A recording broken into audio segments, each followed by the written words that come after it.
La Voix des Bulles présente la splash page, la masturbation séquentielle de votre aire tegmentaire ventrale.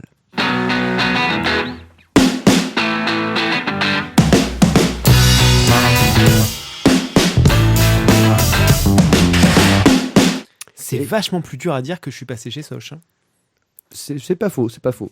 Bonsoir à tous ou bonjour. Donc c'est notre 6e splash page. Number 6.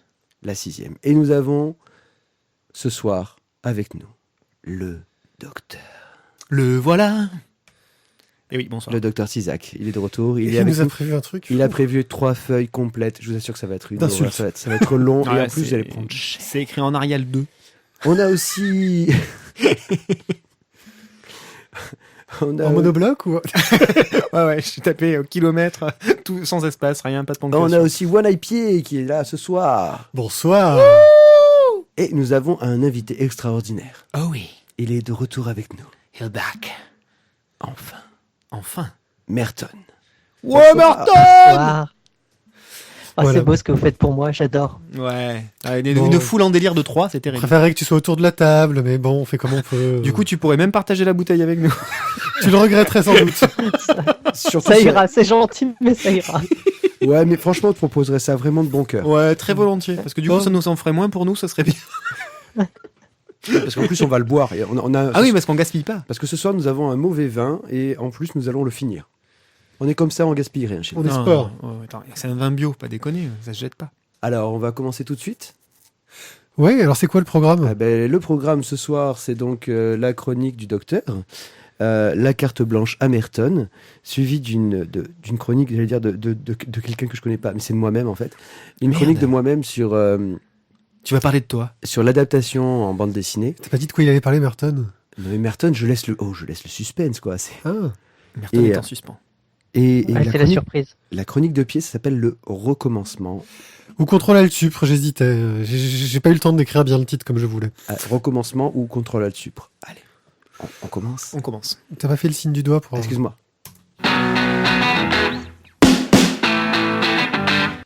Et quel doigt mes aïeux. Alors commençons cette chronique par un petit recadrage qui est également un demi-mea culpa, oui, c'est possible, je fais aussi des mea culpa, qui s'adresse à Mademoiselle des livres et les mots, dite la chair fraîche.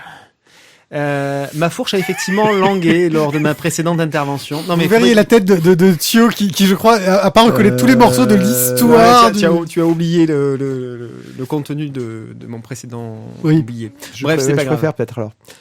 Donc ma fourche a effectivement langué lors de la dernière intervention, puisque ce qui a pu induire, voire conduire certains de nos auditeurs vers une mauvaise direction. Je le redis donc, la jante demoiselle en question officie sur un blog et un Facebook du nom de Délivrer les mots. Et non pas délivrer des mots, comme j'ai pu le dire. Les patronymes sont très proches, les contenus, l'orientation et sans doute les goûts des demoiselles qui officient sur ces sites. Oui, car dans les deux cas, ce sont des personnes du sexe dit faible. Sont un peu moins proches. Quoi qu'il en soit, je tiens à préciser que Pierrick est en train de tout me toucher et que ça me fait frissonner dans le dos. Je tiens à préciser que mon erreur n'était que langagière, que j'avais bien consulté le bon site. Mais du coup, je suis allé voir quand même le site presque homonyme et qui est également, ma foi, très intéressant, dont la tenancière semble avoir une tête bien pleine et bien faite. Bien que caché régulièrement par des manuscrits, les manuscrits quelle chronique en l'occurrence. Si je puis me permettre, une légère suggestion, purement d'ordre commercial, non mercantile, mais commercial quand même. Ma chère chair fraîche, il faudrait envisager soit un changement de dénomination, soit attirer le chaland d'une quelconque façon. L'outrecuidante anonyme ose montrer ses mains, ses ongles, ses bijoux, ses cheveux, ses oreilles, sans parler d'une garde-robe sans cesse renouvelée. Que te reste-t-il donc, pour toi, ma chère chair fraîche? À toi de voir, je te laisse y réfléchir. Quelques suggestions, les fétichistes des pieds sont paraît-il assez nombreux chez les lecteurs de BD, n'est-ce pas Merton? Autre solution, effectuer une attaque virulente en déni de service afin de s'immiscer dans son site, l'étouffer dans l'œuf en redirigeant toutes les visites vers ton antre à toi. Enfin, moi, ce que j'en dis, c'est juste pour aider. Je te trouve... alors là, je crois que je vais me dissocier totalement de ses propos. En fait, C'était- non, mais la question, c'est que j'ai raté un épisode, j'ai été absent, parce que normalement, c'est lui qui est absent. Donc, il y a un soir, j'ai pas été là, il s'est passé un truc, t'as oublié de me dire quelque chose, j'étais bourré, j'ai dormi. Moi, je n'ai rien compris. Ah ben voilà, non mais on est tous d'accord. Donc, si vous voulez comprendre, je vous laisse aller lire les commentaires que délivrer les mots a laissé aussi bien la première fois suite à avant ma première intervention que la deuxième fois suite à ma première intervention. Et donc, c'est mon droit de réponse aujourd'hui. On n'a rien compris, mais c'est pas grave. C'est Enfin, pas moi grave. j'ai compris, Il va mais falloir qu'on en fait, dise, moi j'ai alors. compris et je crois que c'est pire. Il faut lire. Bien, revenons donc aux commentaires en commençant par l'émission spéciale numéro 5 et un nouveau venu, un certain Automail, qui semble également s'appeler Romain dans la vraie vie des gens en vrai, qui commence par une splendide, mais alors magnifique, séance de lèche-botte en règle. Chronique de qualité, humour, il prend son pied... Des sentiments qui semblent également partagés d'ailleurs par notre cher Fresh qui préférait nous qualifier de chronique intéressante, nos idées sont bien, etc., etc. Bref, messieurs, notre génie a encore frappé. Par contre, voilà, je veux pas dire, mais en fait, on n'est pas dans une rubrique bouchère, charcutière. Enfin, est-ce que tu es obligé de dire chair fraîche, quoi, parce que c'est... En fait, c'est le qualificatif que j'ai utilisé la première fois qui, semble-t-il, lui a pas mal plu. Elle s'en est servie d'aka. Bref. Donc, toutefois, revenons sur le sieur Romain, petit blanc-bec de son état. Je sais pas si on va conserver cette rubrique, en fait. Sous cette forme, faudrait peut-être trouver quelque chose. Il s'étonne qu'il n'y ait point de forum sur notre merveilleux site, monsieur Pierrick. Je répondrai, à l'inverse de notre grand despote qui est à ma gauche, qui se voyait déjà en haut de l'affiche en tant que modérateur d'un forum dédié à sa voix, des bulles, qu'avant de souhaiter un forum, il faudrait déjà penser à se servir des outils en place, à savoir les commentaires. Car sans commentaires, la vie n'est rien. Sans commentaires, ma rubrique ne serait pas là. Sans commentaire, Dr Tizak est au chômage. Et voilà. Moi non plus, je ne serais pas là. serait À obligé de moins dire des BD. que ce ne soit le but non avoué Enfin, de cette sombre revendication. Poussons donc cette idée un petit peu plus loin. Après m'avoir évincé du courrier, après avoir relégué Pierrick en simple modérateur, il se voit, lui, Romain Automail, en train de présenter sa propre émission spéciale, puisqu'il propose déjà, dès les premières lignes de son premier commentaire, un thème, que dis-je, un questionnement profond pour une prochaine émission spéciale. Pourquoi tous les personnages de BD ont un sens de l'orientation à chier? Une petite réponse rapide, histoire qu'on dise des choses intéressantes. Bah sinon, il n'y aurait pas de scénario. merde, tu m'as pris ma réplique.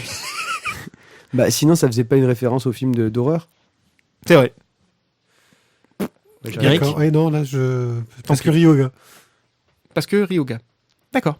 Donc Pierre, il glisse de Ouais, manière non, sourde. sérieux les gars, vous avez prévu un truc ce soir, c'est ça? Vous me faites une blague et vous essayez chacune Ah de non, faire moi, les vannes que je comprends pas. moi, ma blague a été compréhensive pour ceux qui connaissent Radman. Compréhensive. Oui, il faut être très Compréhensive. compréhensif pour Pour toi. ceux qui connaissent Radman et Bonoichi. Oh la Voilà. vache. Donc, ce jeune homme glisse également de manière sournoise une autre problématique dans la suite de son discours. Oui, vu la taille du commentaire, ça s'appelle un discours, monsieur. Hein, c'est plus un commentaire. Comment pousser l'étudiant moyen à choisir du Scott McCloud plutôt que du Naruto?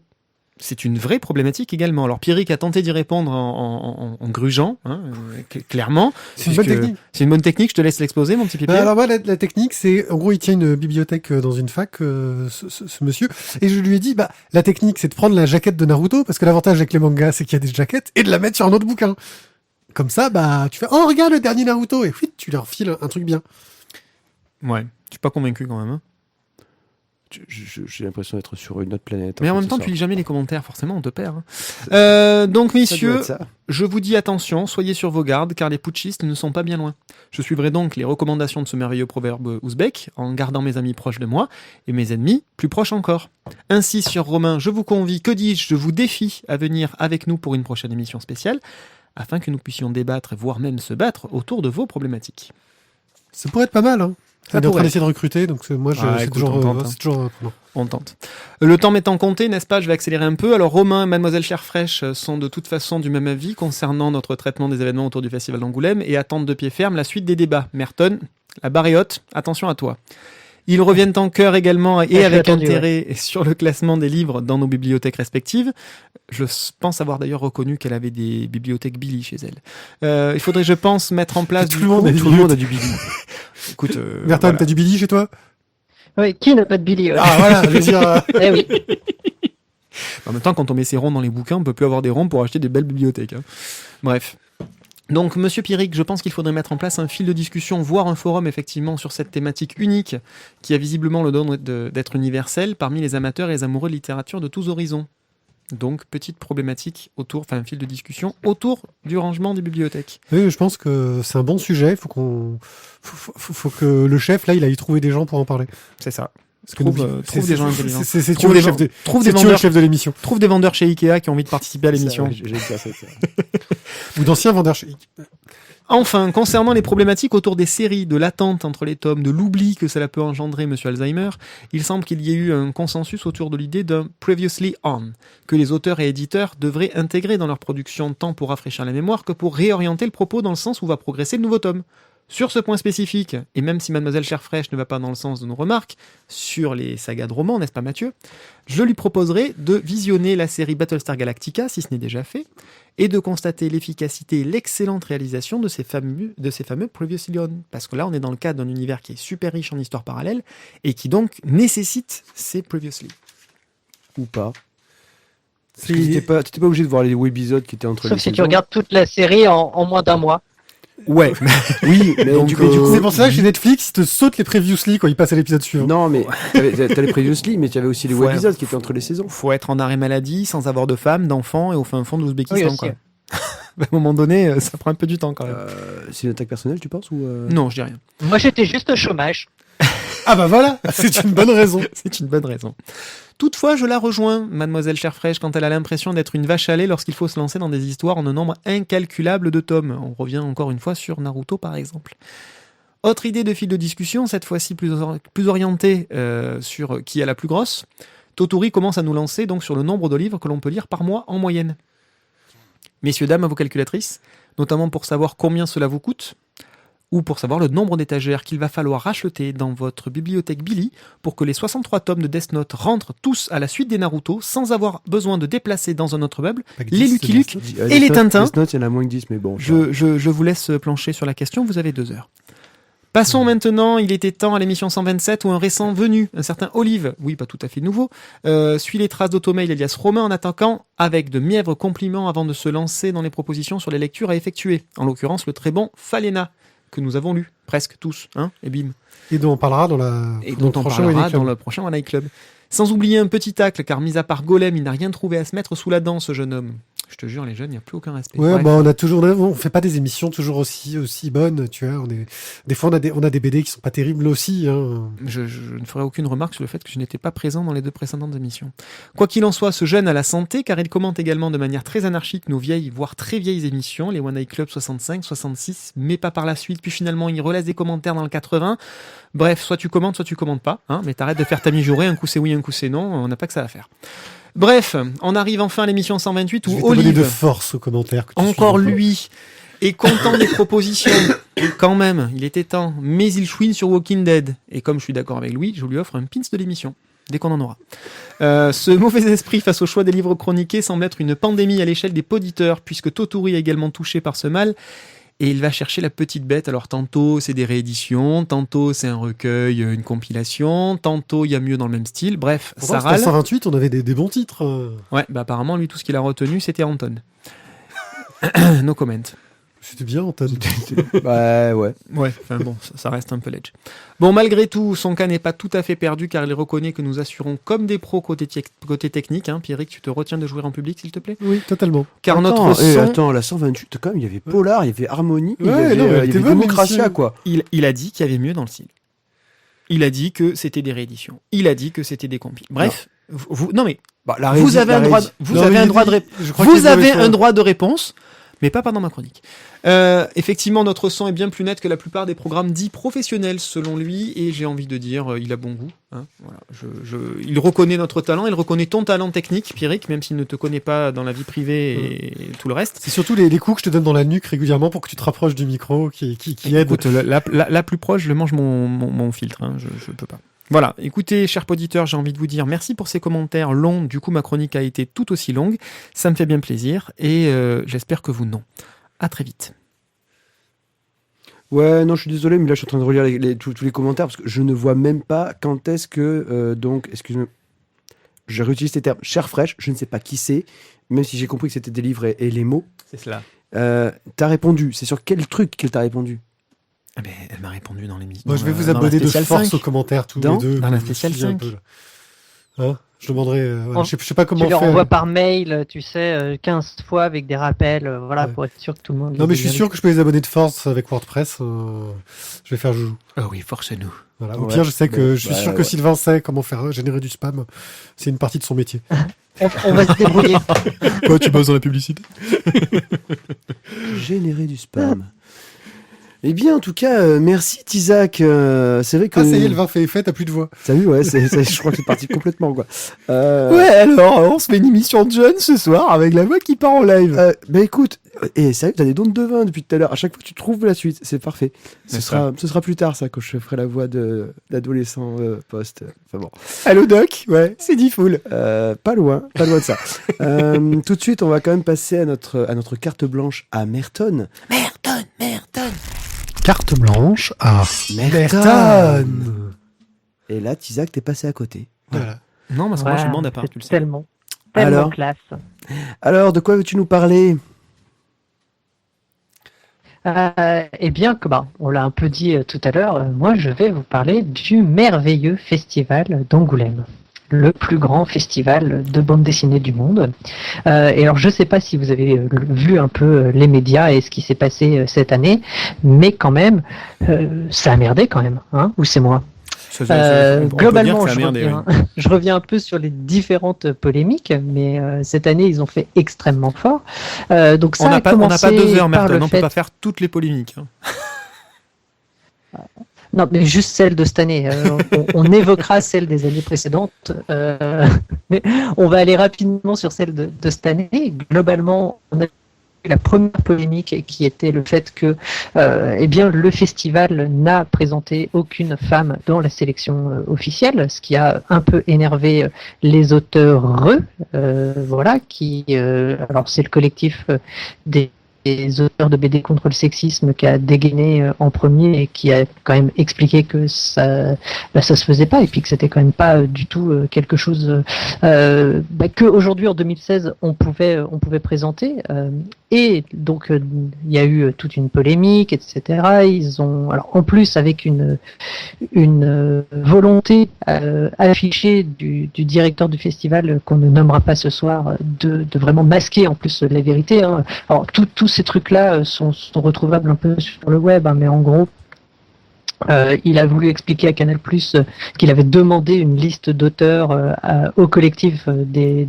femmes contre le sexisme justement, alors que finalement et que il avait trouvé aucune femme dans ce que les femmes lui avaient donné, alors qu'en fait elles lui ont jamais rien donné du tout. Ils ont juste dit c'est à vous de faire votre boulot et de trouver une sélection qui soit un peu représentative des gens qui font de la BD. C'est pour ça qu'il a rien alors, trouvé. Donc c'est parti là-dessus. Mais j'allais te dire, dans ce cas-là, en fait, il a pas menti. Non, on a quand même des femmes qui font de la BD. Non, mais il n'a pas menti. Comment ça Il n'y avait aucune femme dans la sélection que lui a Si. donné. Eh ben non, Bah il a pas de sélection. il n'y avait pas de sélection, donc il n'y avait aucune femme. Il Non, n'a pas menti. ils lui ont jamais donné de sélection. En Bah, fait. c'est une ça, sélection le vide. truc, c'est Il y avait que, ni- après, ni ils sélection ont vide. donné- Oui, c'est voilà. dans la sélection qu'il a inventée. il a- Ouais, c'est ça, c'est la sélection dans sa tête, quoi. Donc, ce qui s'est passé, c'est que, alors, ils ont dit, en fait, non, on recommence entièrement la sélection, tout ça, machin, donc, et on va demander à tous les auteurs de voter, donc, tous les auteurs ont voté pour des gens. Là, comme par hasard, bam, une femme se trouve évidemment dans la sélection des artistes. Il s'agissait de Claire Wendling, qui assez rapidement dit que de toute façon ce titre-là, elle en veut pas. Et au fur et à mesure, on se rend compte que tous les gens sélectionnés, finalement, ils veulent pas du tout du prix. Jusqu'à ce qu'il Et l'ait. à la fin, quand Jusqu'à même, ce qu'il l'ait. Herman finira par dire oui et on sait pas, et comme par hasard c'est lui qui gagne, enfin bon bref, il y a quand même des trucs qui sont un petit peu bizarres sur l'attribution de ce prix. Bah, c'est le marché à la On criée. a failli Qui se veut retrouver mon sans grand prix prix? Il cette est année. beau mon prix. Qui veut mon prix? Bon, après, c'est pas la première année où on manque de se retrouver sans prix. Bill Watterson. À ce niveau-là. Bill Watterson, il avait dit je veux plus rien faire et il a quand même fait quelque chose. Tu vois ce que je veux Oui, dire c'est vrai. Mais c'est vrai que et Mais puis il y a c'était pas quand même le polémique, côté. Ouais, j'ai pas entendu. Oui, le côté que Bill Watterson soit élu, il n'y avait pas un côté polémique là-dedans. Le seul problème qu'il y avait, c'est qu'il n'avait pas envie de se montrer, ce qui est un autre problème. Oui, c'est Là, ça. c'est- Et puis là, pour le coup, lui, il a pas dit je veux pas du prix. En fait, il n'est pas sorti en disant je veux pas du prix. Il a juste, enfin, il était juste pas là pendant des années et des années. Et voilà, il Il était dit je veux passé à autre continuer chose. à pas être là. Euh, Je veux continuer. Voilà, lui, il est très bien pas là et voilà, il s'en porte pas plus mal. Non, mais alors que là, on avait des gens qui avaient tous dit oh non, mais moi, j'en veux pas quoi. Bon, ça la fout un petit peu mal quoi, parce qu'on sait que derrière, les journalistes s'en seraient donnés à cœur joie. Donc Et puis voilà. derrière, donc, ils ont commencé à sortir toutes les casseroles d'Herman, comme quoi il ferait de la BD sexiste, etc. Ce qui est encore plus ridicule parce que ça fait vraiment chercher la petite bête, histoire de faire du buzz et de faire du papier. ben, c'est un peu, enfin, de toute façon, aujourd'hui, le journalisme, malheureusement, c'est un peu ça, hein, voilà. Mais là, clairement, ce qui s'est passé, c'est que, ben, enfin, en fait, ce qui est marrant, c'est que quand on demande aux auteurs, finalement, il y a bien des femmes, et bon, en plus, Claire Wendling, bon, en gros, tout le monde dit que son travail a énormément influencé des tonnes et des tonnes de gens. Après, même elle a dit elle a dit que bon, ça l'intéressait pas trop et qu'elle voulait pas être sanctifiée entre guillemets, qu'elle avait encore beaucoup de choses à faire et que bon, voilà, hein, il fallait attendre qu'elle soit vieille entre guillemets pour prendre ce genre de prix. Mais bon, enfin voilà, il y a eu tout un scandale autour de ça et là, on voit aussi la gestion absolument catastrophique de la crise par le festival. Je veux dire, le directeur du festival qui nous explique qu'il doit gérer ses problèmes féminins, etc. Il a juste remis de l'huile sur le feu au lieu de juste dire bon ok on a merdé, on peut se débrouiller autrement quoi. Disons qu'en termes de du com, début. je trouve qu'il a pas, en termes de com, je trouve qu'il a pas été terrible.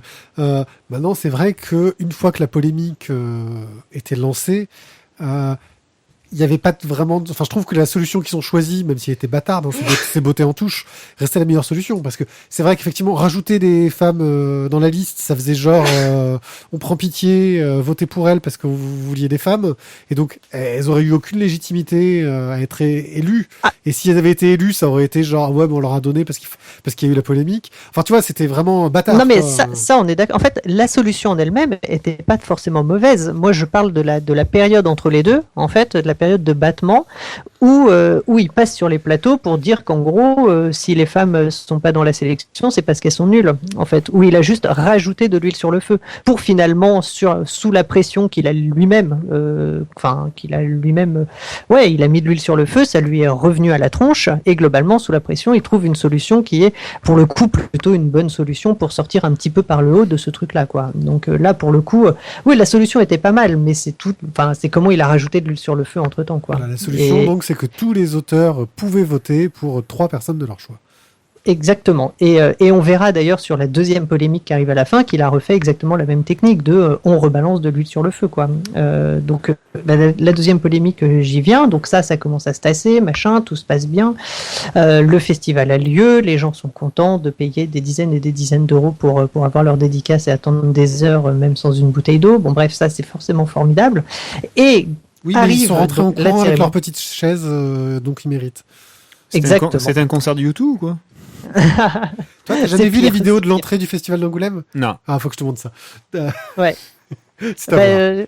Dans un de mes vieux Apple Merton Store, fait sa bulle, dans un de mes vieux Merton fait sa bulle, normalement, t'as toute la queue devant la bulle. Voilà, tu verras, c'est assez impressionnant. Mais moi, j'ai vu l'entrée dans le festival de l'intérieur. Quand ils ouvrent les portes, c'est waouh. Ouais, ça fait peur. c'est assez violent. Et puis les gens qui courent pour être les premiers, etc., c'est beau.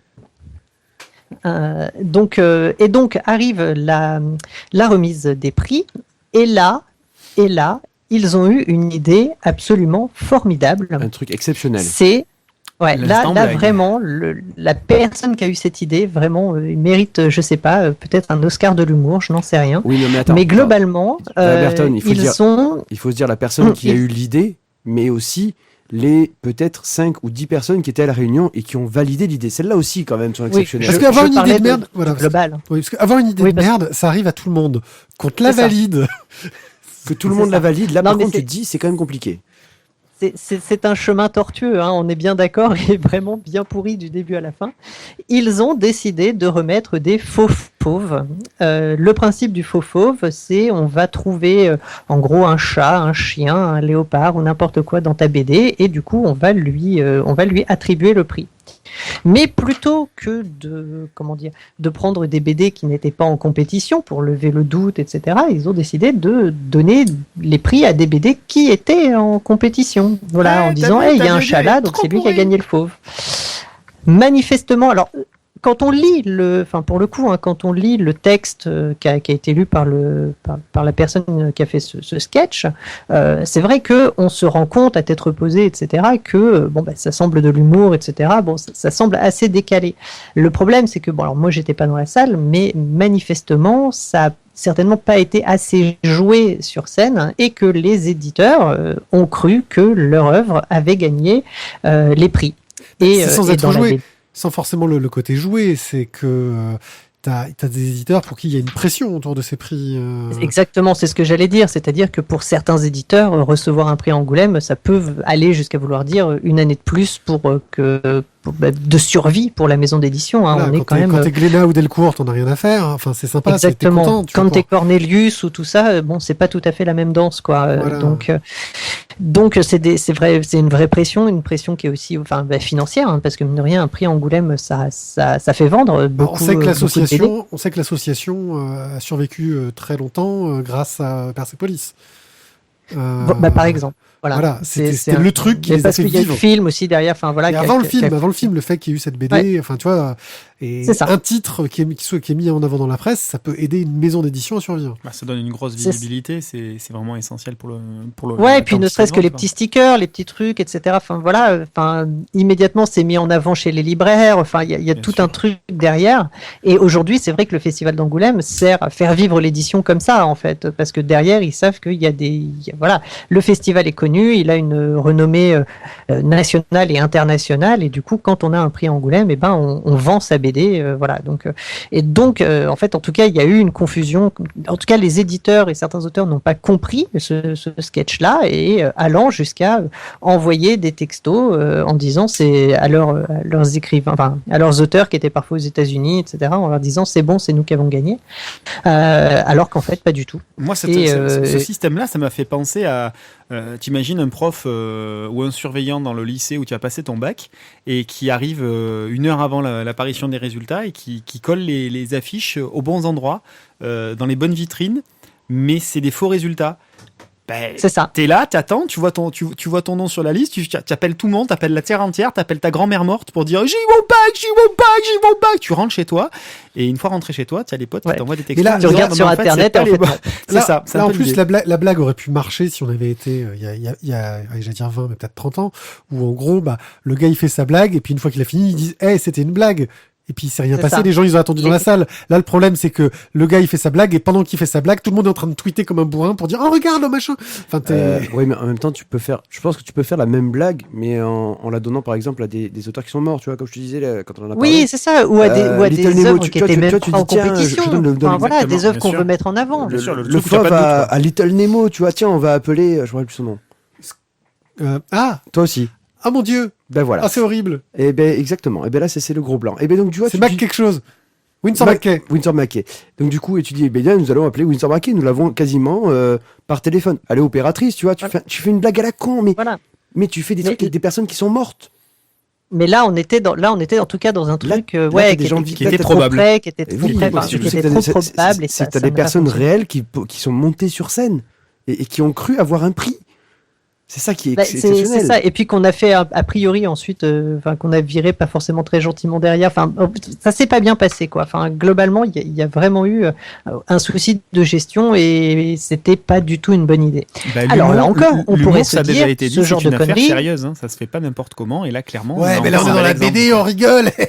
Mais non, mais oui, on est dans la BD, mais Angoulême se veut quelque part les Oscars de la BD. On en est à ce niveau-là. C'est l'un des plus gros festivals au monde de la bande dessinée. On est en train d'aller le vendre au Qatar ou je sais plus où, là, le festival d'Angoulême. On essaye d'exporter ce truc. Alors ça va beaucoup plaire aux auteurs, parce qu'au Qatar, t'as moins de risque de rhume quand même. C'est sûr. Oui. Oui, mais sans bouteille d'eau dans la file d'attente, du coup, c'est un peu plus problématique. Oui, mais t'as plus de risque de chèque en plus. Au Qatar. Okay. Non, mais des chèques en blanc. Ce que je veux dire, c'est qu'on en est à ce niveau-là. On n'est pas sur un truc comme ça dans un petit festival où il n'y a pas de retombées, etc. Pourquoi pas? Ça peut être marrant et puis tout le monde est vite au courant parce que, pourquoi pas? Mais là, on est sur un truc qui se veut les Oscars de la bande dessinée. À part Angoulême et peut-être les Eisner Awards, il y a quoi? Tu vois, il y a que ça globalement. En termes de gros festivals internationaux. En Italie, comment est-ce qu'ils nous... Lucca. Non, mais je C'est cherche pas, pas c'est pas le le festival festival, de c'est Lucca. pas forcément très... C'était. Oui, il y a quelques festivals. Il y en a un à Barcelone qui est réputé, il y en a un à Lucca italien. qui est assez Ouais, mais réputé c'est aussi. c'est pas le niveau Vercelli. d'Angoulême, mine de rien. Oui, je suis Angoulême, d'accord. Vercelli. c'est voilà. En gros, Angoulême, ils se veulent les Oscars de la bande dessinée, clairement. Donc, il y a un moment, il faut tenir son rang, quoi. Si on veut arriver à ce niveau-là, il faut tenir son rang. Et donc là, on pourrait se dire, bon, bah, on a fait une erreur, on a fait une connerie, voilà. Ça pourrait être quelque chose. Bon, on fait son mea culpa, on passe à autre chose. Eh bien non, encore une fois, le gentil directeur a en gros dit que les gens n'avaient pas compris, que c'était de la BD, que c'était rigolo et que... Merton, en même temps, je veux dire, il y a quand même une qualité qu'on peut reconnaître à cet homme, je vais pas dire ce brave homme, mais à cet homme, c'est qu'il reste toujours Non, droit dans Marseille, ses tu peux bottes. dire brave. C'est ça. Ouais, Marseille, C'est ça. non, mais c'est que le mec, il est toujours droit dans ses bottes. extrêmement cohérent. Ah, enfin, le C'est mec, ça. il se contredit jamais. Ah, disons que moi, ce qui m'a surtout surpris, C'est ça. c'est qu'il a Il un n'a jamais petit peu... tort. Moi, ce qui m'a surtout surpris, c'est qu'il a un peu, quand il a commencé à avoir la polémique, il a très très fortement poussé le présentateur, il a fermé la porte derrière, tu vois. C'est lui. C'est- Non. Ah, Non, si, ce qui est si, si. intéressant, c'est ça, c'est que au début, en fait, il a commencé par, mais non, il y avait rien, il y avait pas de problème, il s'est rien passé. Le présentateur, quant à lui, se rend bien compte que bon, Il la a fait une polémique connerie, prend de ça l'ampleur a et pas qu'il a bien fait marché, une connerie. Donc, ce monsieur qui a un peu plus de classe, j'ai envie de dire, va faire une tribune dans Le Monde pour s'excuser publiquement auprès des auteurs, auprès des éditeurs qui ont pu être touchés en disant bon bah voilà, c'était une mauvaise idée, on a fait une connerie, etc. Bon, en gros, je prends la responsabilité. Je pensais que c'était drôle, mais en fait ça ne l'était pas. Je n'avais pas pris la mesure de ce que ça pouvait entraîner. Pardon, et voilà, je recommencerai plus. Très bien, on peut souligner la classe du monsieur. Du coup, que fait le festival de la BD dans la foulée? Ils envoient un communiqué en disant oui, bah c'est vrai, en fait c'était de sa faute. Voilà, donc on passe de il n'y a pas de problème à c'était de sa faute, c'est vrai quand même, il a merdé, voilà. Mais t'as envie de dire, mais c'est pas possible qu'il ait merdé, c'est toi qui enfin, c'est ton festival, à la fin, c'est toi qui valide, Et c'est j'ai toi envie de qui dire, coupe, c'est toi qui dis, c'est toi qui as la direction. Il y a Point. aussi l'excuse. Donc tu peux pas dire c'est de sa faute. Il y a aussi l'excuse, genre on fait, ouais, vous savez, on fait un peu comme ils peuvent faire au César avec De Caunes, etc. Mais leurs textes à ces gens-là, ils sont relus par des gens. Ils ont pas carte blanche, j'imagine, au César ou aux Oscars ou. Enfin, Exactement. j'imagine. J'en sais Bien rien. sûr. Peut-être qu'ils ont Et carte quand on blanche, mais voit- je pense pas. Si, parce qu'il Mais y a un quand mec, on voit il y a ce un qu'a mec fait qui a le Chris Rock dernier mot à la cette année. fin. Parce qu'à la fin, c'est le mec qui Enfin- tape le texte du prompteur qui a le dernier mot. Oui, c'est vrai. C'est lui, il peut faire Oui, tout c'est et vrai n'importe aussi, quoi. Mais ça a été répété, ça a été machiné. Enfin, quand on voit ce qu'a fait Chris Rock aux Oscars, c'est intéressant parce que eux aussi étaient dans une énorme polémique cette année sur le fait qu'il n'y avait pas assez d'acteurs afro-américains, Ouais. etc. Enfin voilà, on voit comment il a géré toute la cérémonie des Oscars. Il n'a pas fait comme si la polémique n'existait pas. Il l'a pris à bras le corps. Ils ont fait des vraies déclarations. Ils ont pris acte. Ils sont allés. Enfin voilà, et il y a eu tout un truc. Enfin, tout le monde a dit que c'était extrêmement classe tout ce qui avait été fait de ce côté-là. Ils n'ont pas fait comme s'il n'y avait pas de polémique. Alors que bon, on pourrait aussi parler du fait que eux, ils ont joué de la polémique, mais pour encore plus faire des trucs sexistes, etc. sur la scène. Bon, on va pas tout on va pas aller sur tous les trucs qui se sont passés, mais voilà. Quand on voit la différence de traitement et comment ça s'est passé derrière, on se dit qu'il y a encore un grand chemin à parcourir à Angoulême et que globalement, il y a certainement un problème grave de direction au festival. Pas au de festival com. d'Angoulême. Oui, j'ai l'impression qu'il y a pas de com en fait. Il y a. Il n'y a pas d'orga.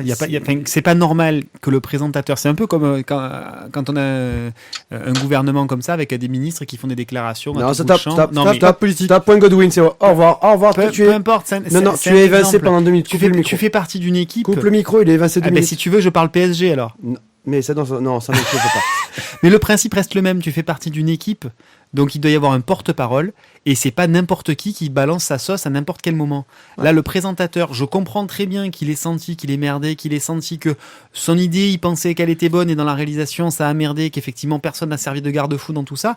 Mais à un moment donné, tu ne prends pas la décision tout seul de partir sur ton cheval blanc là pour aller voir le monde et faire une déclaration. Tu passes par une organisation. Sauf que soit lui, il est totalement stupide et il le fait pas, soit c'est qu'effectivement il n'a pas senti et il n'y a peut-être pas du tout d'organisation suffisamment marquée, suffisamment marquante et intelligente pour prendre, quand il y a des décisions importantes à prendre, pour quand il y a des crises à gérer, gérer ces crises-là, une équipe qui est là et qui fait office de porte-parole, qui fait office de prise de décision pour la collectivité, pour l'ensemble, et que c'est pas chacun qui tire dans son coin.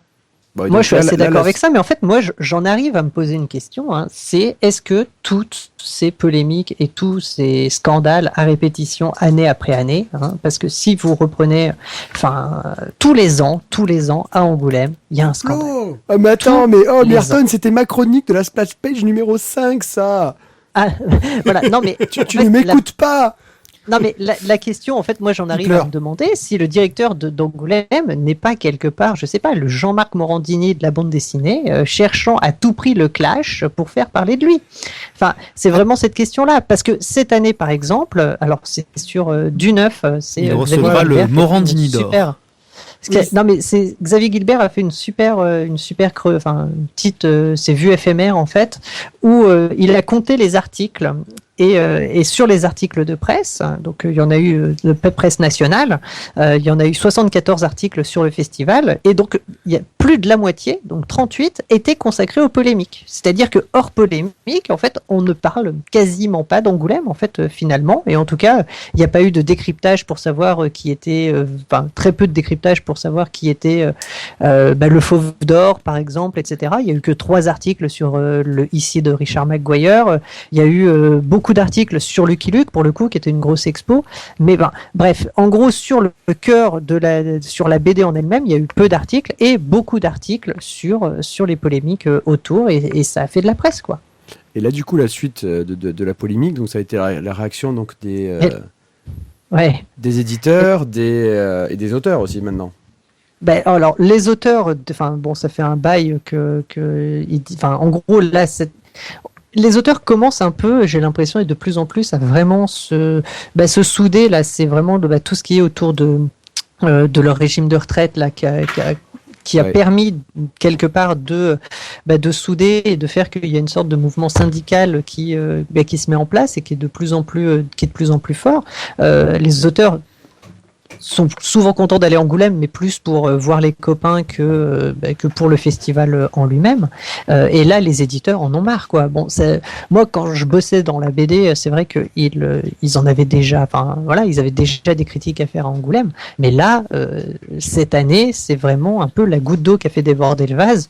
Et du coup, voilà, le dernier rebondissement, c'est qu'ils ont demandé à ce que le festival soit revu de fond en comble. Et ils ont même demandé l'intervention du ministre, carrément du ministre, pour nommer un médiateur et que quelqu'un d'autre reprenne le festival de la BD d'Angoulême. Le ministre, voilà, on en est là. Le ministre de la Culture ayant le nom de famille de quelqu'un qui est très connu dans la culture en France, Azoulay. C'est ça. Que on va avancer au niveau culturel. Je ne pas dire du mal de Monsieur Azoulay, sachez-le. Mais ce que j'ai envie de dire, c'est surtout que en plus, les éditeurs y sont allés, mais les auteurs se sont sentis écoutez, vous auriez quand même pu nous dire que vous alliez aller vous plaindre. Et puis en plus, ce qui a beaucoup fait râler, j'ai l'impression, les auteurs, c'est que le ministre a dit mais bien sûr, on va vous recevoir, alors que eux, ça fait des mois qu'ils demandent à être reçus et que dalle, quoi. Exactement. Mais non, mais les éditeurs ont toujours plus eu l'oreille. Enfin bon, ça c'est pas nouveau et les auteurs le savent, etc. Bon, c'est juste extrêmement flagrant. C'est-à-dire que quand c'est Monsieur Glénat ou Monsieur Delcourt qui appelle le ministre, c'est pas pareil que quand c'est le syndicat des auteurs de BD. Et là, vraiment, mais en tout cas, ce qui est intéressant, c'est de voir.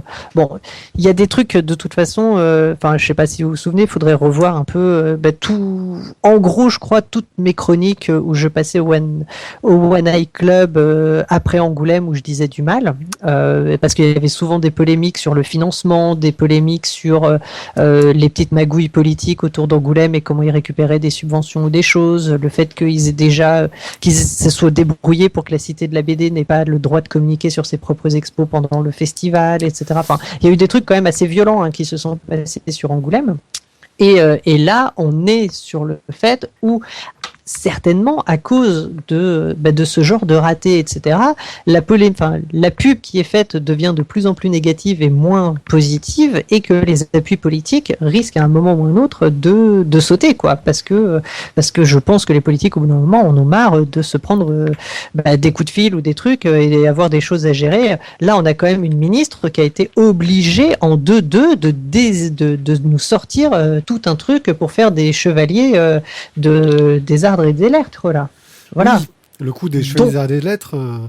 Dont la moitié est refusée, mais c'est pas la question. Voilà, comme ça, on te sort une dizaine de femmes auteurs de BD, qui vont devenir chevaliers des arts et des lettres, juste parce qu'elles ont gueulé pour.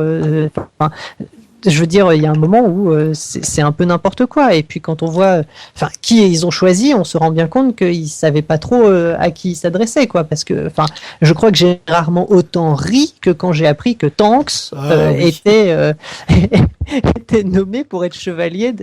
Je veux dire, dans quel monde ils vivent, et dans quel monde? Moi, je me pose vraiment la question. Quand on suit un peu Tonks sur Internet, on sait que pour tout ce qui concerne la reconnaissance politique, tous ces trucs-là, voilà, elle est très violente pour dire qu'elle n'en a rien à foutre. C'est ça. Et que elle, la reconnaissance politique, elle préfère le gruyère dans ses pattes, quoi.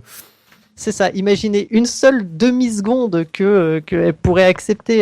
Et puis alors, il faut voir comment ça s'est fait. Ils les ont même pas prévenus avant. Enfin, bon, bref. Là aussi, ça a été une sorte d'amateurisme total.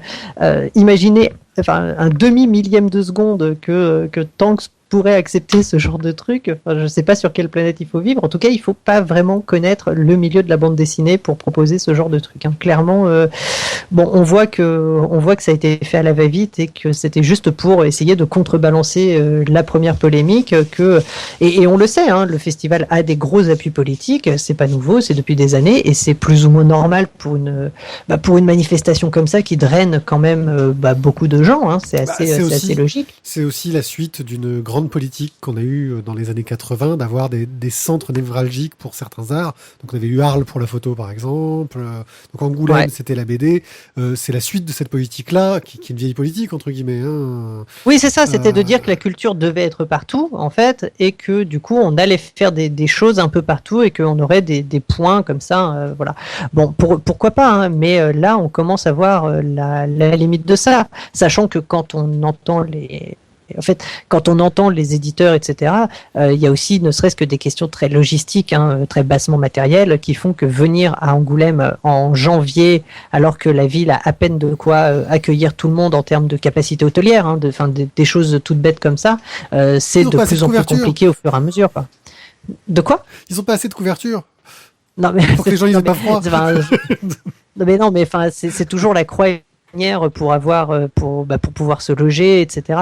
C'est toujours extrêmement. Logistiquement parlant, c'est tellement bien desservi par les trains. À part si t'es à Paris, ou à Bordeaux, je vois pas comment t'y vas, quoi. Ouais, ça c'est un peu vrai de toutes les villes de province, entre guillemets. Bon, il y a des grandes lignes un peu partout, et voilà. C'est vrai que de Paris, c'est assez rapide quand même. Mais Lyon est par exemple un poil plus central, sans forcément toujours centralisé sur Paris.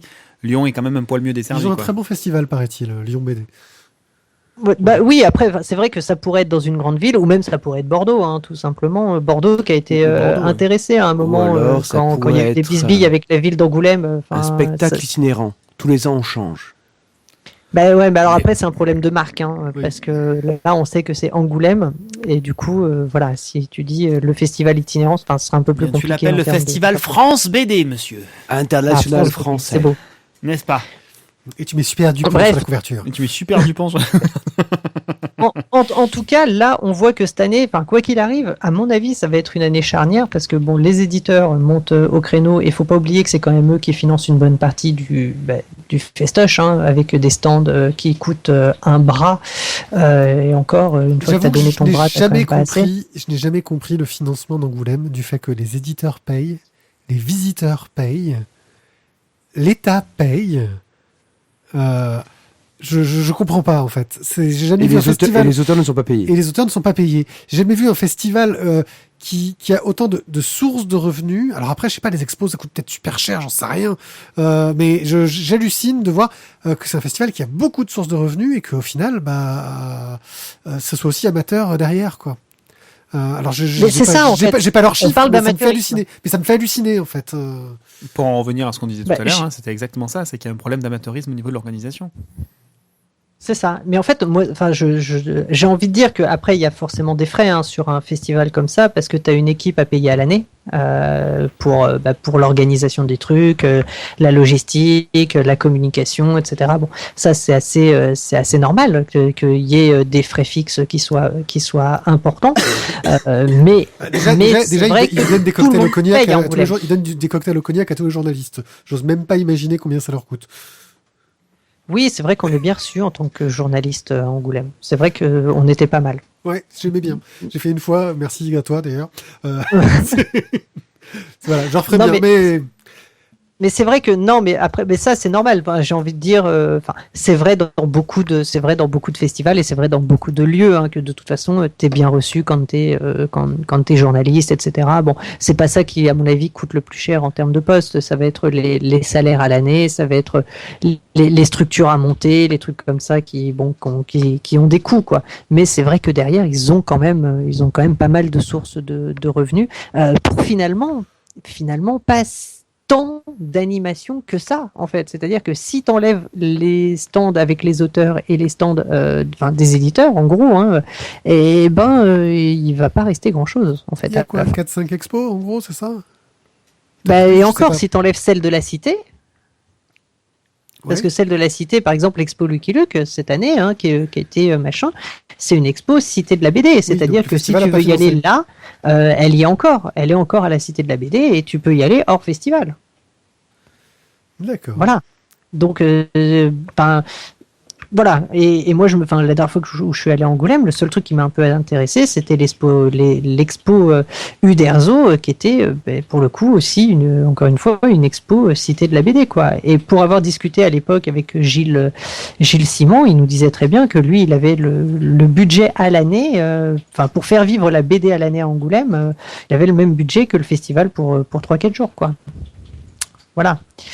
Donc je pense qu'il faut se poser en effet les bonnes questions et revoir un peu ça, parce qu'aujourd'hui c'est les éditeurs qui font l'animation, c'est les éditeurs avec leurs auteurs, etc., qui font tout ce qu'il y a à voir sur le festoche. Et derrière, le seul truc qu'on arrive à avoir, c'est des polémiques où les personnes qui sont censées être en charge de ça ne sont même pas capables de répondre, quoi. Donc à un moment, on va où ? C'est vrai que donc là, je pense qu'on va devoir attendre l'an prochain pour savoir quelle sera la nouvelle mouture de notre festival international de la bande dessinée d'Angoulême. Quelles vont être les nouvelles polémiques finalement? Non, on peut créer un nouveau fil de discussion dans les commentaires pour faire des paris sur les prochaines. Je suis sûr qu'il y a des Anglais qui ont déjà parié sur la prochaine polémique. Ouais, il n'y a pas assez de couverture noire, on veut plus de couverture noire.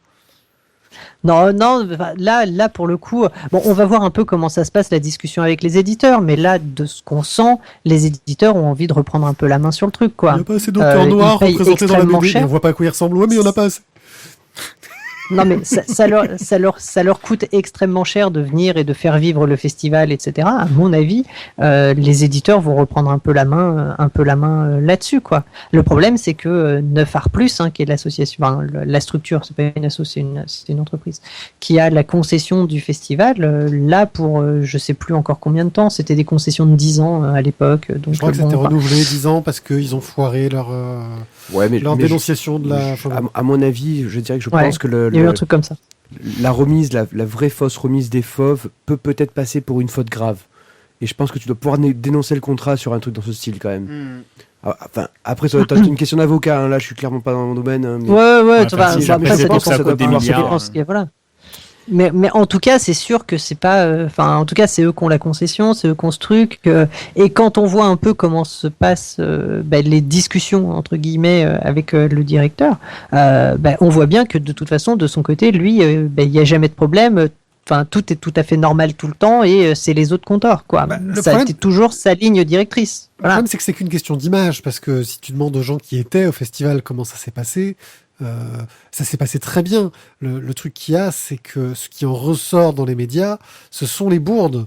Le festival en soi est peut-être pas mauvais, il est peut-être super bien, etc. Mais il en ressort une image déplorable de la bande dessinée, du monde de la bande dessinée en général. Mais moi, il y a un truc que je comprends pas. Tu vois, c'est un truc tout bête. Mais ils ont une année pour préparer toutes les relations avec les médias, sur ce qui va se passer, etc. Tout ça. Il y a un truc que je comprends pas. Quand on est au César, La Palme d'Or, de manière générale, c'est un film que quasiment personne n'a vu et qui est imbitable pour le commun des mortels, hein, parce qu'on est très fort pour ça au César. Mais il y a toujours un mec qui vient au journal de TF1 expliquer de quoi ça parle en termes simples, etc., pour faire la promo du festival et pour faire la promo, et du coup, ça fait la promo du cinéma de manière générale. Pourquoi on n'a pas ça sur la BD ? Ne serait-ce que pour expliquer aux gens qu'il y a d'autres types de BD, que la BD c'est pas que pour les enfants, que c'est pas, ce serait le moment, ce serait là. En fait, on a un festival qui est un festival quand même pointu, où on peut du coup avoir du temps de parole sur la bande dessinée voilà. Et qu'est-ce qu'on a ? On a 10 articles sur Lucky Luke. Mais parce qu'en fait, voilà. le président... Donc c'est qu'à un moment, des gens n'ont pas fait leur boulot. Et sinon, ça fait quoi d'être une auteure quand on fait de la BD ? Non, parce qu'en fait, le président, il n'est pas capable de faire ça, donc il s'est dit, comment est-ce que je vais faire le buzz ? Je vais créer des polémiques. Et ça fonctionne très bien, ça fait 10 ans qu'il fait ça. Bon, je pense qu'on va en rester là sur ce sujet, parce que sinon, on en aurait, a priori, peut-être pour toute la nuit, et au moins 2 ou 3 bouteilles de Vaqueras. Ouais. Oh non. Moi, je suis bien contente, c'est bon. J'ai dit du mal, c'était bien. Et encore, ça si bien. Je t'ai trouvé quand même très Ouais, j'ai eu le temps de gentil. me calmer entre-temps. C'est dommage, ça aurait été la semaine dernière, là où il y a 2 semaines, tendu, c'était quand même. pire. Ouais, je me suis dit que c'était bien d'avoir un peu de temps de réflexion. On s'adoucit avec l'âge, je vous le dis, moi. Non, mais puis quand on dit du mal de façon posée, on a l'air tellement... moins aigri. Plus intelligent. Peut-être plus intelligent, on nous croit mieux. Voilà. Ouais, c'est vrai. Non, peut-être que des gens diront que c'était intelligent, hein, voilà, on sait pas. Bon, ben, on vous invite dans les commentaires à nous dire tout ce que vous avez pensé de ces polémiques dont on reparlera sûrement. En petite conclusion... À l'an prochain. À l'an prochain, exactement. En On petite espère que tu conclusion, vas entre-temps. je reviendrai sur les commentaires qui ont été faits et qui disaient que finalement, il fallait mettre peut-être deux choses en perspective. D'un côté, la perception du festival par les visiteurs, et qui trouvent ça super sympa, qui se régalent et qui peuvent croiser leurs auteurs, etc. Et la perception vue de l'intérieur, côté coulisses, et où effectivement c'est un sacré merdier.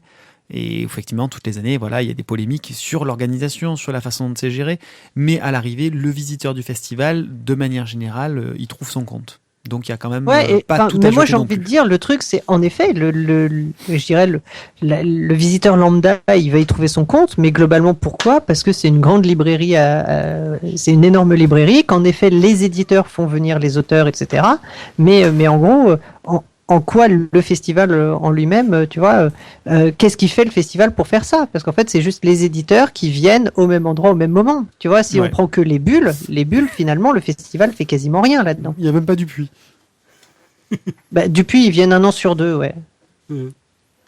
Tu vois, mais en tout cas, c'est ça le truc, c'est que en fait le festival, son but c'est de faire la communication évidemment, et puis toutes les animations autour, etc. Et finalement, ça reste, moi tous les ans où j'y suis allé, c'était plutôt assez pauvre, quoi. Donc on va arriver à conclure cette fois-ci.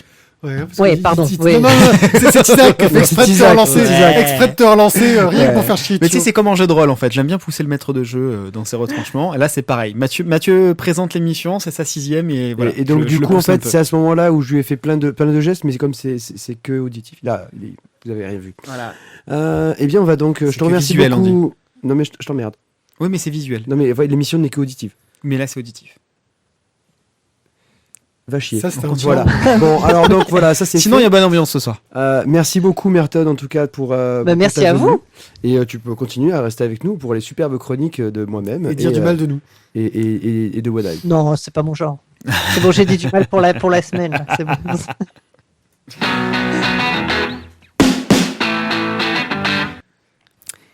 Bonsoir, nous voici de retour en 1993.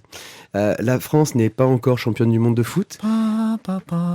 Leonardo DiCaprio n'est qu'un second rôle de Code 9 Docteur. Ou encore peut-être... Non, pas encore. Ou le flamboyant Arnie de Gilbert Grape.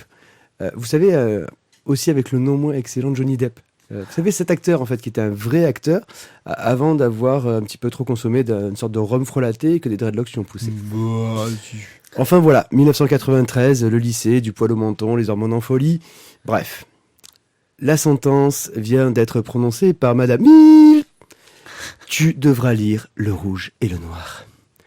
Là, il y a une sorte de peur qui a étreint mon pauvre petit cœur d'adolescent insouciant. Est-ce que ce serait le livre qui a inspiré Jeanne Masse ? Ou alors le résultat d'un daltonisme dégénéré ? Non, rien de tout ça. un livre, que dis-je, un pavé, une enclume. Stop, c'est trop lourd, c'est trop lourd. Alors, pourquoi vous parlez de tout ça, en fait ? Eh bien, c'est assez simple. Les adaptations des livres en bande dessinée sont de plus en plus fréquents. Les ex-libris chez Delcourt, Boitel, qui était une adaptation, ou encore Est-ce que les androïdes rêvent de moutons électriques ? Et encore beaucoup d'autres adaptations. Mais voilà, est-ce que l'image, justement, apporte une entrée intéressante dans les œuvres ? Est-ce que donner un visage à Frankenstein, est-ce que c'est pertinent ? Est-ce qu'un bip d'adaptation de Julien Sorel en manga aurait vraiment sauvé de longues heures de solitude ? Et oui, c'est sorti, Le Rouge et le Noir, chez Soleil Manga. Est-ce que tout cela aurait sauvé donc ma vie de longues heures Julien Sorel fait des Hadoken. S'il vous plaît. Est-ce que tout cela aurait donc sauvé ma vie de longues heures de solitude adolescente ? Oui, parce qu'à l'époque, je n'utilisais pas encore les fameux profils. Alors, quel est votre avis sur le sujet ? Est-ce que les adaptations... est-ce que l'image... Je peux commencer là ? Ouais, vas-y. Ah, là, il est chaud, la merde. Vas-y, Merton, vas-y, lâche-toi. Non, mais alors, le rouge et le noir, globalement, si t'enlèves toutes les descriptions en faisant des dessins, je suis sûr qu'en C'est 15 6 ou 20 pages. pages, c'est fini. Hein. Ah ouais, Ouais. c'est 6 pages. C'est un beau résumé, c'est vrai. C'est ça. Mais en fait, Profil d'une œuvre n'est pas sorti parce qu'ils savaient pas quoi mettre dedans. mais tu sais quand même C'est ça. tu sais qu'ils sont en train de faire une comédie musicale, Le Rouge et le Noir. Oui, je sais, ouais, j'ai En vu même ça. temps, excuse-moi, mais les scénarios de Je briserai mon cœur. ça prend 3 pages, ça prend 3 lignes, hein, j'ai envie de te dire. Le scénario, c'est pas lui qui est le plus long dans l'histoire. hein. Ah ben, c'est-à-dire, oui, l'histoire, c'est pas grand-chose. Ah quoi. non, Déjà, l'histoire, les c'est pas 150 grand-chose, premières pages, ils te Non, parlent mais- de La Fontaine, là, et tout ça. Enfin, globalement, c'est pénible. Toi, tu l'as lu. Moi, j'ai essayé. Et alors qu'aucun prof m'avait demandé de le lire, je me suis dit, je vais me faire ma culture. Qu'est-ce Moi, c'est- faillot. C'était pour mon bac, je crois, ou un truc. Enfin, voilà, j'ai été forcé de lire ce truc-là. Et ouais, enfin, si tu passes les pages de description, ça va assez vite, finalement. Moi, j'ai eu droit à l'assommoir, donc... Ouais, c'est pareil. Ouais, c'est tout pas dans le mieux. titre. Bon, et donc du coup, voilà, est-ce que ces adaptations en bande dessinée, par exemple chez Ex Libris ou Les androïdes qui rêvent de moutons électriques, est-ce que ça a un intérêt ? Est-ce que ça apporte quelque chose en plus, une valeur voilà, supplémentaire à l'œuvre ? Alors, moi, mon point de vue, c'est pas que la bande dessinée va révolutionner la lecture du livre, ça va pas t'apporter quelque chose en plus. Ça va peut-être mettre le pied à l'étrier d'un type de littérature, d'un type d'histoire, à un public qui n'irait pas forcément. Maintenant, ça représente quelle proportion de personnes ? Combien de dizaines de personnes ça va réellement influencer ? Je pense pas que ça bouleverse le marché de l'édition du roman classique, on va dire. Donc bref, l'intérêt est assez mineur, somme toute, à mon avis. Généralement, tu as plus de chances de te casser la gueule, tu as plus de chances de créer des déçus, plutôt que de faire un « Waouh, c'est trop bien !» Alors, si tu prends la collection Ex Libris chez Delcourt, je pense qu'elle a quand même dû être tirée un certain nombre de volumes parce qu'elle se retrouve en fait dans les listes officielles des collèges et des lycées. Alors, j'ai peut-être Donc- mal exprimé mon propos.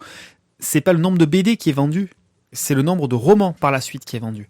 Comme je te disais, c'est le côté pied à l'étrier, c'est du coup je vais découvrir Le Rouge et le Noir en BD, je vais découvrir L'Assommoir en BD. Bon, finalement, quand je vais rencontrer le roman, est-ce que je vais relire le roman ? Est-ce que je vais relire ou avoir l'envie ou en tout cas moins de dégoût, C'était pas moins ma question. d'appréhension à lire le roman en C'était pas lui-même ? ma question. En fait, moi, c'était est-ce que justement la bande dessinée, l'adaptation, va t'amener à quelque chose en plus que si tu n'avais fait que lire le roman. Est-ce que tu Pas, aurais... pas- Est-ce que... pas tu vas faire le chemin inverse. Est-ce que tu aurais acheté Jim Hawkins si tu n'avais pas lu L'île au trésor ?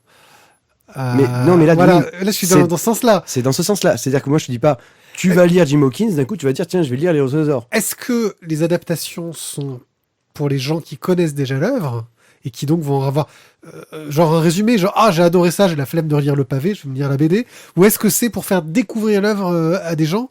C'est difficile à dire en fait. Non, c'est un peu la même question qu'avec les adaptations au cinéma, finalement. Enfin, Oui, on est c'est totalement une dans autre le- vision de l'œuvre, c'est quelque chose de différent où on met en image du coup une histoire qu'on a aimée. C'est une vision différente de l'œuvre qui peut permettre. Enfin, laisse-moi te dire que si Le Rouge et le Noir avait été en BD, j'aurais jamais lu le pavé et j'aurais pu passer le bac quand même, quoi. Et ça aurait certainement été plus facile. Voilà, par exemple. Mais là, on en parlait avec Thio hors ligne de Frankenstein, par exemple. On a la tête de Frankenstein, on a tous Boris Karloff quand on nous dit... C'est ça. Enfin, d'ailleurs, du monstre de Frankenstein. On a tous la tête de Boris Karloff quand on pense au monstre de Frankenstein. Est-ce que c'était pas mieux de lire Frankenstein avant d'avoir cette image-là, qui nous a un peu parasité le cerveau? Est-ce que c'était pas mieux de se dire... de l'imaginer soi-même, parce que c'est vrai que le roman, c'est aussi un art de la suggestion. De la description par Stendhal. Oui, ou de la description par Stendhal. Enfin, c'est un art de la suggestion. Marche aussi pour Flaubert et Zola. Hein. Alors que quand tu es dans l'image, même si tu peux suggérer par l'image, tu n'es pas obligé de montrer pleinement, etc. Non, mais forcément. La plupart du temps, tu vas finir par montrer. Parce que rappelle-toi la discussion qu'on a eue que Marion Mousse, quand il avait fait justement Frankenstein, il avait dit que c'était en 3 tomes, et en fait, la créature le monstre n'apparaît que au milieu du tome 2 ou fin du tome 2, je crois. Oui. Et qu'au départ, voilà, c'est vraiment, il a dit, j'ai voulu la retenir le plus longtemps possible pour la laisser, on va dire, mûrir dans l'inconscient du lecteur, quoi. Alors, je vais prendre un exemple que la plupart d'entre vous, les auditeurs sans doute aussi, ont dû vivre. Le Seigneur des Anneaux.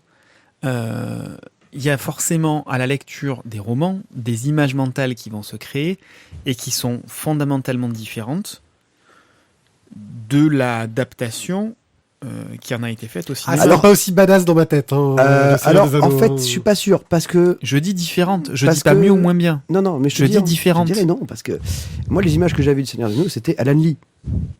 Oui. Et John Howe. Et là, en fait, ils ont été tous les deux repris totalement, en fait, dans l'œuvre cinématographique. Donc, du coup, j'étais vraiment pas trop perturbé, quoi. Ouais, mais c'était pas aussi badass, ça bougeait pas autant, c'était pas aussi action. Ah, et tout, ça faisait plus, mais bon, quand même, quoi. Moi, clairement, les Hobbits, pile poil. Attention, il y a pas qui parlait. Gollum, beaucoup non, laisse moins. la parole à Merton, parce qu'il a du lag, il a du mal à en placer. Non, mais c'est exactement comme pour Game of Thrones, mais c'est l'adaptation cinéma. C'est sûr que entre un bouquin et son adaptation quelle qu'elle soit, il y a forcément une différence.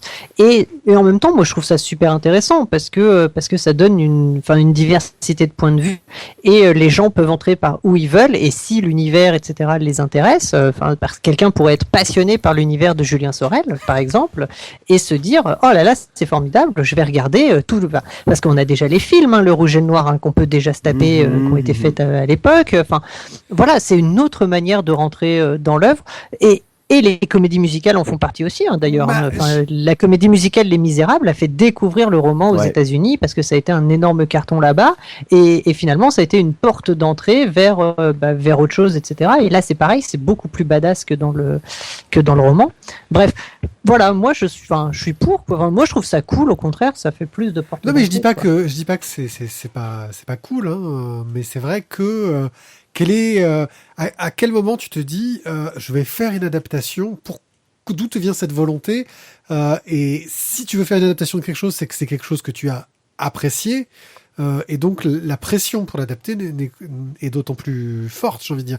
Et en plus tu parlais des différentes entrées dans un univers, ça marche très bien à une époque comme la nôtre où quand on crée une œuvre, on pense à tout ce qu'on va faire autour, aux transmédia, aux adaptations, machin, on y pense. Reprendre un vieux truc, peut-être le faire sortir de l'oubli, ça arrive aussi. Il y a des bouquins qui étaient complètement oubliés. Il y a une BD qui est ressortie qui a permis d'en reparler. Je pensais aux adaptations de l'auteur de Stevenson, aux adaptations de Stevenson, là, les petits meurtres ou je sais plus quoi qu'on avait lu. Ah oui. J'ai plus du tout le titre en tête. Par Vaccaro. Green Manor. Non. Par Vaccaro au dessin. Chercher, ouais. Bon, donc c'est des adaptations de trucs qu'on connaît pas du tout, et c'est vrai que ça nous a fait nous rendre compte que il y a peut-être des trucs intéressants dans les nouvelles de Stevenson qu'on connaissait pas. De la même façon, pour revenir sur du cinéma, c'est vrai que Kadik, vu qu'en général ils adaptent pas ses livres parce que c'est trop compliqué, ils préfèrent adapter ses nouvelles pour en faire un film de 2 heures, c'est plus facile, et c'est déjà compliqué, je trouve. Les nouvelles de Kadik, c'est super intéressant à lire parce que pour le coup, t'as plein d'autres portes vers des tonnes d'autres nouvelles. Donc c'est intéressant cette adaptation, ça t'emmène ailleurs, mais j'ose même pas imaginer la pression que tu dois avoir quand t'as aimé quelque chose et que tu veux l'adapter. C'est comme si moi je me disais je vais adapter Mouse au cinéma. Putain, merde. Ouais, c'est chaud, ouais. Ça s'appelle pas Ratatouille déjà. Après, Non, après, là, faut être clair. D'après ce qui est dit, c'est plutôt la cible, c'est plutôt le marché scolaire, d'après ce que je comprends là. On est Bah, quand même pour- Pour la collectionniste Libris, ouais, c'était le cas.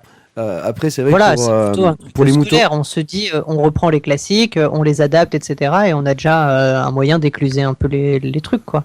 Enfin, c'est pas bête en termes de marketing. Non, c'est clair, c'est clair. Mais tu prends les polars de Manchette aussi, qui ont été adaptés par Tardy. Alors là, c'est un peu particulier, parce que Manchette, lui, il aimait bien la BD à la base. Je crois que les adaptations étaient faites de son vivant, donc il y avait participé.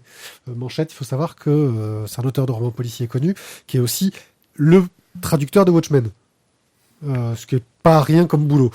Mais c'est vrai qu'on a, voilà, il n'y a pas que du scolaire, mais c'est vrai que d'un point de vue scolaire, ça s'explique aussi. Bah, disons que voilà, donc on va dire que l'essentiel du débat, j'aurais voulu le centrer sur est-ce que ça aurait pu sauver mes jeunes heures passées à lire ce truc et qui ont été douloureuses.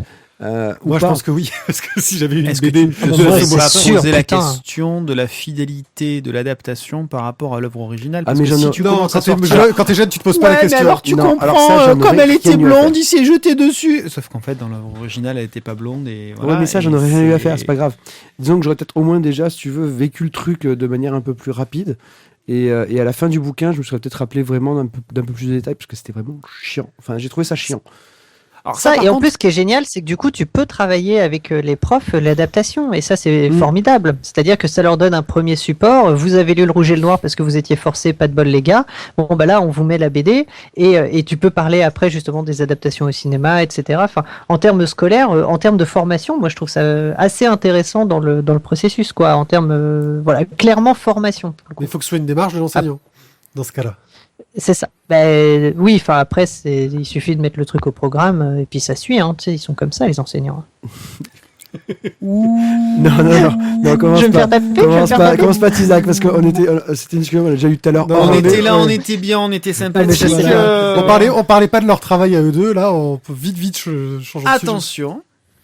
Non mais oh. Non, en tout cas, c'est Ah vrai non, que mais c'est il fallait des que trucs je troll sympas. un peu, désolé. T'as bien raison. Bon, alors en fait, par contre, voilà, je voudrais quand même juste vous poser une question. Là, on n'est plus dans l'adaptation, mais parce que moi, ça m'interpelle ensuite sur les remakes. On fait des remakes de films. On fait un remake d'une chanson. Chacun la refait à sa sauce, on rechange un peu le tempo. Voilà. On écrit sur les murs le nom de ce qu'on aime. on va faire un remake d'une bande dessinée. On fait un reboot, on fait un truc. Et est-ce qu'on a déjà fait des remakes de livres? Est-ce qu'un Alors- gars a voulu d'un coup, tiens, je vais réécrire la Bible, tu vois? Non. La Bible, je pense, si. Si, la Bible, oui. On en a la Bible 12.0. là. Mais le Rouge et le Noir version 2. Ben voilà, il y a personne qui a voulu faire un remake du Rouge et du Noir intéressant ou rapide. Ouais, En fait, je pense... L'écarlate et le sombre. La version gothique du Rouge et le Noir. Ouais. Sponsorisé par la mascarade. Ouais, les Putain, règles de la Julien musique. Sorel en mode émo, je veux voir ça. Alors ça, ce serait top, ouais. Alors, si vous êtes auteur, vous savez ce qu'il vous reste à faire. Papa, si. il comprend trop Il y a eu pas. Orgueil, je vais trop préjugés et partir. zombies. Quoi? Orgueil, préjugés et zombies. Oui. Oui, Ça marche. du Jane Austen avec des zombies, ils l'ont fait. Ah ouais, Ouais. ok. Ah ouais. Alors là, Jane C'est un Austen. vrai carton, ça sort au cinéma bientôt. Oui. normalement. Eh bien, Alors là, ça te trouve le cul. ça m'a trouvé le cul. Là, écoutez, là, le pire, c'est qu'en plus, je serais presque intéressé par aller le voir, tu vois. Bah oui, moi aussi. Bon, je pense qu'il n'y en a quand même pas des masses non plus en exemple de ce type-là. Oui. Il y a ce côté, quand on parle de grand classique, Bah, tu verras, en tout cas pour les offres françaises, on est très franco-français là-dessus. C'est un peu intouchable. On l'idolâtre, on le met sous cloche, surtout faut pas le toucher. Les profs vont nous dire oui, tu comprends l'intention de l'auteur à ce moment-là en écrivant le S à la place du X. Bon bref, tout le monde se tape une trique là-dessus. C'est très très français quand même globalement, je trouve comme approche ça. Et donc, c'est Donc, pour ça on est qu'on fait pas de remake. On n'est peut-être pas les mieux placés pour ça. Parce que les remakes, qui fait des remakes, généralement, soit c'est les Asiates, soit c'est les Américains principalement.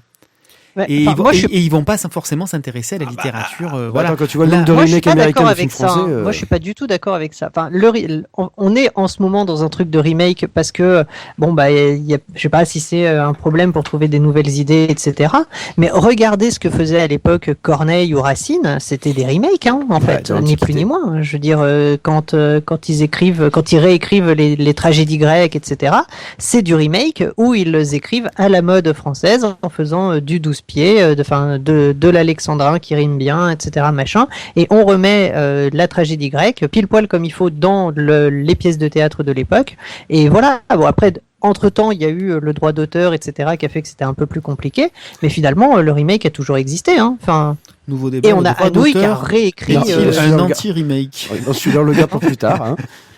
Non, mais Non, mais enfin, je suis effectivement d'accord avec ce que tu dis, mais aujourd'hui, à l'époque, il n'y avait peut-être pas justement la culture française n'était pas encore ancrée de cette façon-là. Elle était en train de se créer et elle allait pomper chez les Romains et chez les Grecs, enfin, comme tout le monde.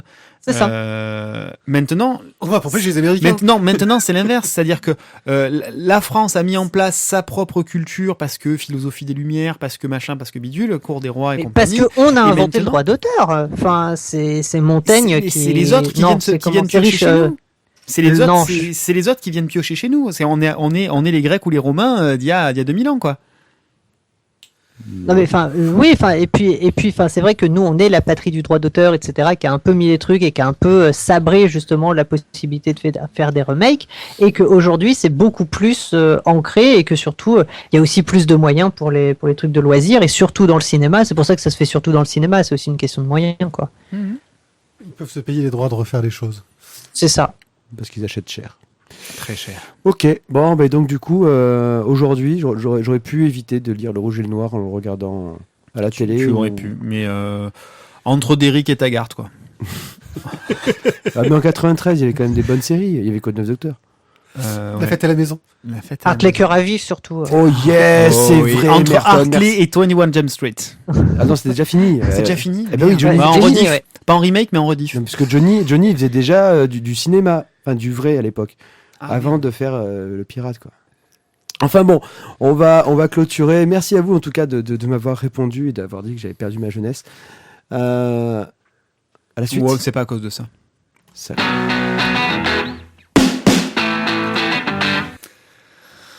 Pied, c'est à toi. Oui, comme vous en avez l'habitude. Ah, attendez, donc, excuse-moi. Donc j'annonce, c'est le recommencement ou Le contrôle alt sup. l'insoutenable légèreté du contrôle alt sup sur un système Windows ou équivalent base unique, c'est ça?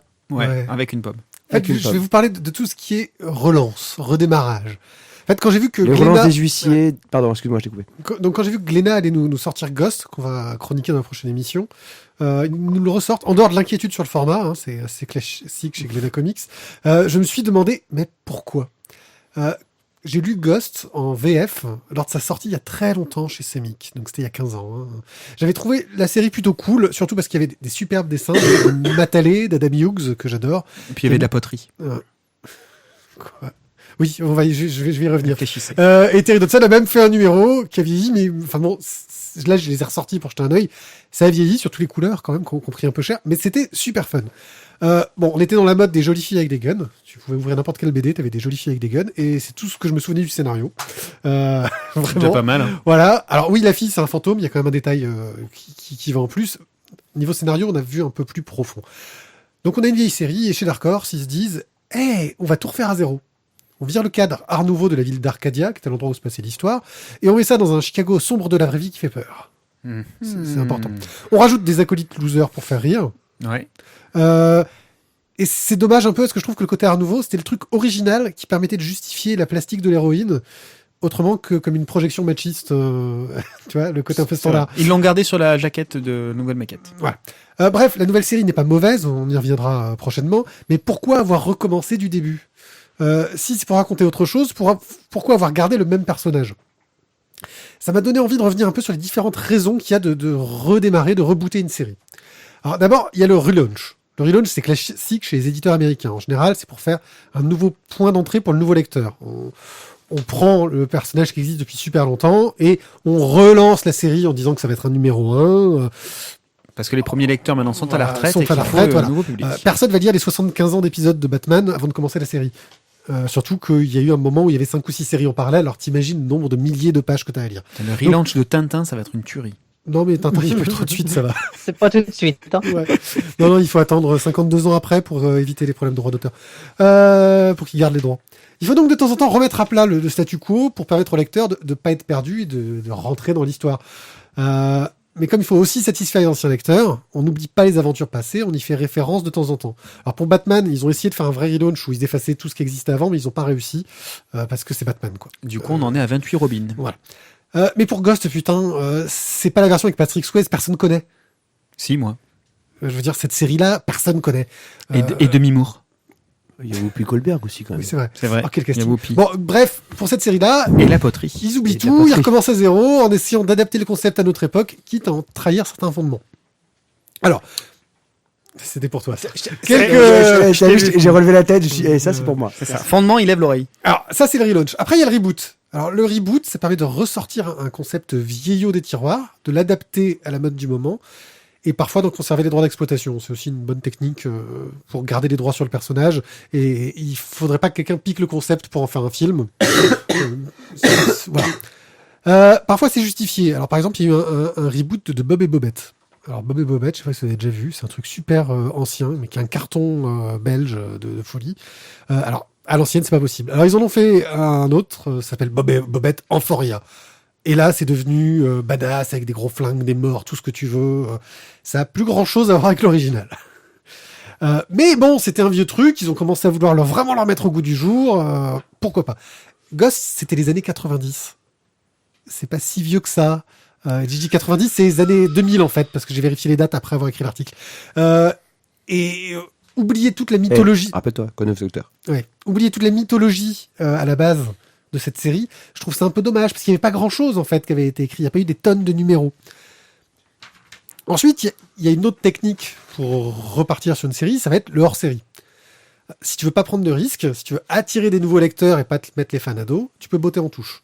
Tu dis juste, on va faire un truc hommage, ça n'a rien à voir avec la série d'origine, ça y ressemble, c'est le même personnage, mais ça n'a rien à voir, vous en faites pas, ça n'a pas d'influence.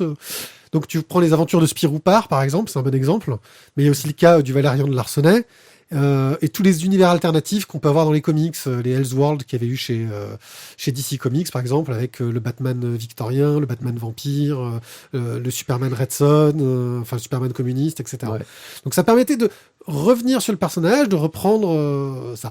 Mais pour que ça marche, il faut une licence forte, qui soit installée dans l'histoire, et qu'on puisse assez contourner pour jouer avec, prendre un petit point de ça.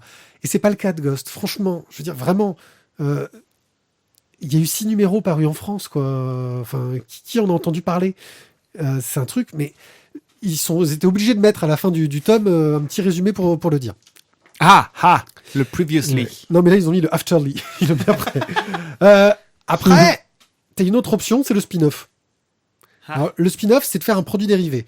C'est dans le même univers, mais ça s'en démarque suffisamment pour mériter un autre titre. Et là, tu entends tomber les petites pièces dans ton porte-monnaie. Ouais, mais des fois, c'est fait intelligemment. Je prends le cas de Alix Senator, que j'ai pas lu, mais rien que pour l'avoir feuilleté. Tu prends Alix, tu vois les dessins d'Alix. Tu ouvres Alix Senator, tu fais ah ouais, quand même, ça a de la gueule. C'était qui déjà au scénario? Oh, je sais plus, mais. Non, mais c'était pas Jacques Martin. Ah, c'est Jacques Martin, oui. Mais pas un autre. Ah bon?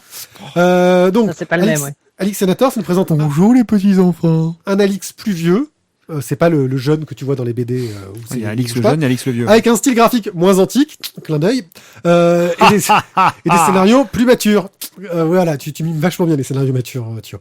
Vamos a esquiar. Pour ça, donc, il faut un univers riche et des personnages marquants. Or, dans Ghost, on avait les deux. Pourquoi les auteurs n'ont-ils pas pris le même univers et mis en scène une autre Ghost? Je veux dire, ça aurait pu être un autre personnage que celui qu'ils ont pris, tout en conservant les premières aventures comme toile de fond. Parce que Demi Moore, elle avait salement vieilli. Ça n'a rien à voir. Parce que Patrick est mort. Mais pourquoi est-ce qu'ils n'ont pas capté Du coup, il a salement vieilli. Mais pas Patrick. Ils ont fait un Étoile de mer. Ultimate Team 2, hein. Enfin bon. Pourquoi ils n'ont pas capitalisé sur ce qui existait déjà dans la série et profité d'un background qui avait déjà quelque chose de bien écrit et qui aurait pu servir de toile de fond, quelque chose de bien foutu. Alors moi, la question que je me pose, c'est pourquoi redémarrer une série qui n'est pas si connue que ça, pourquoi la faire repartir de zéro? Est-ce que vous avez, vous, des exemples de séries où ces reboots ont été des réussites, où ça a été une bonne raison? Je te parlais de 21 Jump Street en série télé. Le film. Et voilà, ils ont voulu relancer. Ça a été la grande époque où il y avait une série télé et on essaye d'en faire un film. Alors je vous citerai 21 Jump Street, Starsky et Hutch. J'attendais Kojak. Et franchement, on y a échappé et quelque part, c'est pas mal. Ils nous ont quand même sorti la A-Team, l'agence Touriste. Et honnêtement, les nouveaux Hawaii Police d'État. Les Hawaii Police d'État. Alors, ils ont changé une série en série. Moi, je parle d'adaptation de série en film. Ils nous ont fait... Ah, putain, j'en ai un sur le bout de la langue qui me l'a coupé. Il y a K2000 qui va sortir, là. Alors, K2000, effectivement. Alors, K2000, ils avaient déjà fait un reboot série, ouais. Exactement, qui était une calamité, mais ils ont fait un film international. Ils vont faire un film, il est en cours. Ils ont fait le Green Lantern, quand même. Pas le Green Lantern, le Frelon Vert. Le Frelon Vert, ouais. Qui était donc, bon, bien sûr, l'adaptation de machin. On avait Bruce Lee, donc, à la série dans les années foufou. Bon, enfin, là, t'es dans les trucs, mais dans la BD. Dans la BD...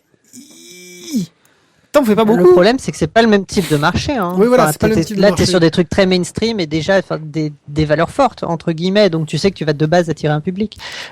Sur de la BD. Et malgré ça, ça fait des plus. Je prends que. Après, t'as les reboots des gros, comme tu disais, tous les reboots des grosses licences qui fonctionnent toujours, etc. Mais sur des mini licences, j'ai pas d'exemple. Et sur du franco-belge, perso, j'ai zéro exemple, quoi. Ça existe dans les comics, tant et plus, parce qu'ils aiment bien garder leurs personnages et qu'ils aiment bien les mettre dans d'autres univers ou relancer parce que le public a vieilli, etc. Comme tu le disais. Mais honnêtement, dans le franco-belge, moi, j'ai zéro exemple à sortir. Mais c'est normal, c'est une question de droit, en fait. Dans le franco-belge, tu peux pas faire ça parce que les auteurs restent, gardent les droits sur leurs personnages. Donc, en fait, alors qu'aux États-Unis, c'est la maison d'édition qui a les droits sur les personnages. Non, mais l'auteur pourrait très bien vendre ses droits ou participer à l'œuvre. Ça pourrait être une possibilité. Oui et non, parce que regarde, RG, il a dit non, allez tous vous faire foutre, je garde et je veux que plus personne fasse rien. Oui, tu voilà. Vois, après, c'est un choix. Voilà. C'est un choix d'auteur, en me disant, moi, c'est mon œuvre, il est hors de question de recommencer. Quoi. Oui, mais dans ce cas-là, je pense que. Mais le fait est que c'est souvent ce cas-là qui est, tu vois, c'est souvent ce cas-là. Clairement, oui, si on citait Astérix et Obélix, qui en fait, ça va les gars, j'ai pu la placer. Si tu veux parler d'Astérix et Obélix, non parce que du coup, tu voulais nous parler d'un truc, Mathieu? Ouais, c'est ça. Parce que là, du coup, un des auteurs est mort et donc l'autre a donné les droits à, je sais plus les noms. Ferry et Conrad. Ouais, voilà, de refaire des Astérix. Et du coup, je pensais que c'était Boule et Bill. La série, entre guillemets, se relance. Boule et Bill aussi, il y a des nouveaux auteurs dessus. Non, mais dans ce cas-là, le mieux, c'est Lucky Luke, hein, parce que là, on a absolument tout sur Lucky Luke. On a la reprise du coup des droits, on a la mort de Lucky Luke de Mathieu Bonhomme qui est sorti, qui va sortir. Enfin, je voilà. sais pas, mais qui va être dans ma bibliothèque. Voilà. Ouais, bientôt. Ouais. Je suis d'accord. Voilà. Bon, voilà. Enfin, on a absolument tout, mais c'est Lucky Luke, quoi. C'est pas la même chose. C'est de la grosse licence, quoi. C'est clair. Georges Dujardin a joué au cinéma. Ça rigole pas, quoi. Mais après, tu as aussi ça n'existe pas. Et Til Schweiger aussi. Et Galro, la même ça n'existe pas non plus. Salut, moi c'est Philippe. Tu le fais vachement bien. Non, mais. Il n'y a jamais eu de film Lucky Luke, je vois pas de quoi vous parlez. Mais si tu parles de Lucky Luke, tu as énormément de. Il y a Muriel Hermine qui veut le reprendre dans la piscine. Tu as eu le. Ça y est, vous m'avez perdu. Oui, les spin-offs avec Rantanplan, c'est ça? Ouais, non, mais non, ce que je veux dire, c'est que sur Lucky Luke, la série canon a continué avec d'autres auteurs. Oui, aussi. On reste dans la avec même. KHD. Voilà, et puis, comment il s'appelle, celui qui est avec, qui était avec Drucker, là. Qui imite des voix, là. Oui, Gérard. Non, Laurent Gérard a racheté les droits. Mais du coup, c'est HD qui est au dessin. Et l'intelligence de Laurent Gérard, parce que les siens sont nuls, c'est Lucky Luke, mais c'est qu'il a laissé Pénac et Benacquista en faire. En fait, lui, il en fait un tous les 2 ans. Et l'autre année, il laisse à d'autres gens qui ont du talent. Du coup, il y en a 1 sur 2 qui est bien. Toi, tu les suis, tu les dis pour le coup. Donc, je suis un très grand fan. T'as pas dit que tu devais arrêter la méchanceté? Non, mais là, il est pas méchant, il est juste. Être juste, c'est pas être méchant. Mais c'est vrai que Pénac et Benacquista sont talentueux. Fan de Lucky Luke, moi, c'est vraiment. Oui, je continue de lire les Lucky Luke qui sortent. Oui. D'accord. Et c'est bien? 1 sur 2. Et là, j'allais te dire Soda. On a vraiment eu un relaunch. Tiens, je t'en ai trouvé une. Ouais. Et là, c'est pas un mainstream quand même. Alors, un relaunch avec juste le dessinateur qui a changé parce que l'ancien a pas voulu le faire.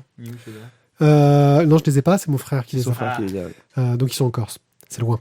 Donc, Soda, J'ai une bonne vue, mais quand même. Alors, Soda, c'est vrai que c'est une histoire compliquée. Il y a eu d'abord un premier dessinateur qui a abandonné en cours de route. Tu me donnes un truc ou quoi? Donc, qui a abandonné en cours de route. Puis, il y a Gazzotti qui est arrivé au dessin et qui, le scénariste avait plus trop d'idées. Puis, quand il a recommencé à avoir des idées, les idées n'ont pas plu à Gazzotti, qui de toute façon était sur sol et que, bon, ça va. Il avait sa nouvelle série qui cartonne, il n'allait pas faire autre chose. Ce que je comprends tout à fait. Et donc, le teasing, on va parler de Seul bientôt. Et donc, et il a relancé son truc et effectivement, il a fait une sorte de gros warp temporel pour dire, il s'est passé du temps, il y a eu le 11 septembre, voici les conséquences, tout a changé. Et il a redémarré la série du départ. Et c'est vrai que là, la vraie question, c'est pourquoi est-ce que c'est resté Soda? Est-ce qu'une autre série... Ah non, mais attends. Non mais Attends, le mec il me pose une question, je lui trouve un exemple et là il me dit ouais mais en fait on aurait peut-être pu l'appeler autrement. Ah bah merde, non mais oh là-haut. mais c'est la question, c'est est-ce qu'il a juste voulu Non mais capitaliser attends sur Isaac, ce... fais pas ta tête comme ça du style moi j'y réponds pas. Arrête de cuver ton Non, Akira, j'avais envie de revenir sur ta phrase qu'il faudrait écrire dans la plupart des manuels français de littérature. Non mais oh. Qui je trouve est riche en argumentation. Et, je proteste énergiquement. Voilà, qui signifie une forte protestation énergique, mais dénuée somme toute d'arguments. Et j'aurais aimé entendre énergiquement. Voilà, Excuse-moi, des hommes d'honneur ça. Hein. D'accord. Bah écoute, proteste-toi énergiquement ce soir, mais pas la référence. si, mais non. Ouais, mais voilà, si mais non. Tu viens de le dire. Mais si, mais non, comme Georges. Ah, tu vois, celle-là, Oh mon Dieu. celle-là, tu Oh vois, mon Dieu. je vous l'avais encore jamais faite. Voilà, je vous la sors ce soir, elle était comme ça. On va rencontrer Paka au prochain festival des Calanques et des Bulles. Tu vas pouvoir Et bien pote parler avec de jeux de lui. mots bidons avec lui. Ah, Pacalo. Il a déjà dû l'entendre parce que... Bah, je vois pas pourquoi. Bref.